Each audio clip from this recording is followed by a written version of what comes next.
Perlindungan Pekerja Migran Indonesia asal Provinsi TB. Nah, jadi adalah pekerja migran saat pegawaian di badan hukum, berbadan hukum di perusahaan, tak di luar negeri ini dia saat terlindungi, atau lembaga-lembaga tak berdua berbadan hukum untuk perusahaan ini. Lalu yang kedua adalah pekerja migran saat pegawaian dalam perorangan, misalnya sebagai pembantu rumah tangga, sebagai supir, sebagai operator mesin, saat pegawaian perorangan dan pada perusahaan.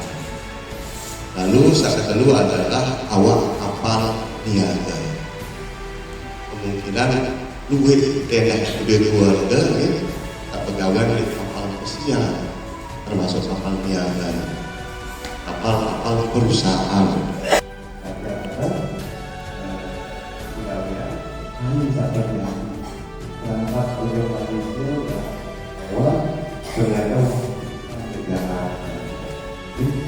beragam yang kita temukan, tapi yang paling urgent di sini adalah berangkatnya perempuan yang sudah bersuami tanpa izin suami.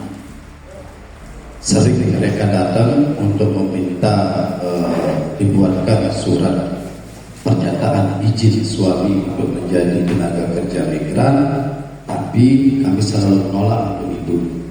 Nah, pertanyaannya, kenapa mereka itu bisa pergi tanpa ada izin dari suami dan kita juga tidak memberikan izin itu?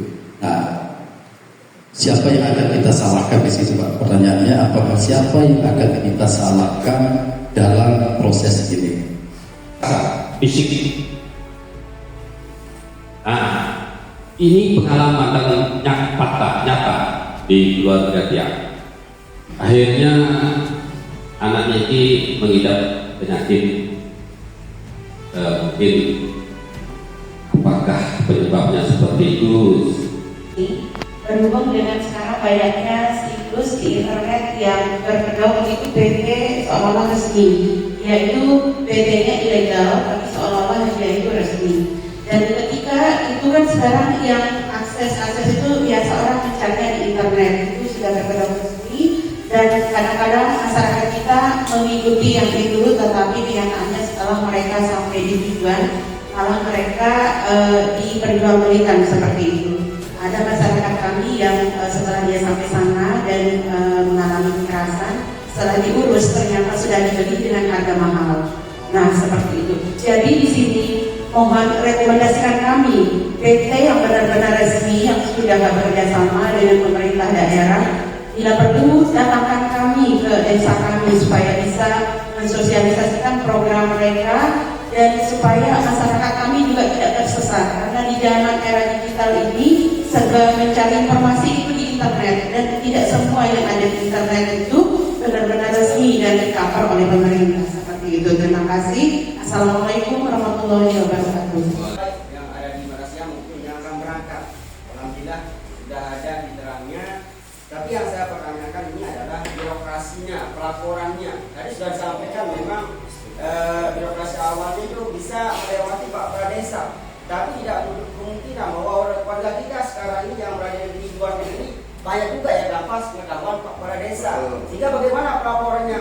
Mungkin kita butuh informasi, ya, birokrasi pelaporan selain dari Pak Pradesa. Mungkin ada lembaga-lembaga lain yang berkepentingan, yang punya apa istilahnya tugas di sini, sehingga masyarakat itu untuk melakukan sebuah pelaporan atau pengaduannya bisa secara langsung selain dari Pak Kepala Desa. Bahwa kembali yang kita sampaikan, setelah apakah ini ditetapkan, ini akan dibawa ke Mendagri, setelah ditetapkan di DPR, ini yang kita awalnya. Begitu dia ditetapkan di DPR, dibawa ke Mendagri, ditandatangani oleh Menteri Dalam Negeri untuk berlaku.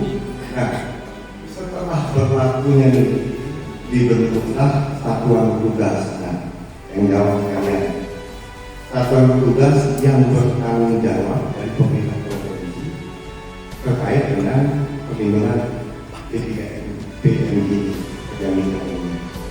Setelah itu oleh pemerintah nanti akan langsung disosialisasikan ke seluruh kabupaten kota sampai dengan desa. Nah, terus selanjutnya setelah berganti, semua PT-PT ini apabila dia resmi wajib mengajukan izin kepada gubernur untuk pertama legalisasi usahanya, yang kedua adalah membangun kantor cabang baik di provinsi maupun di kabupaten. Itu wajib. Tidak mungkin gubernur akan menandatangani izinnya tanpa tidak punya kantor. Itu ya. Selanjutnya, yang PT tidak memiliki izin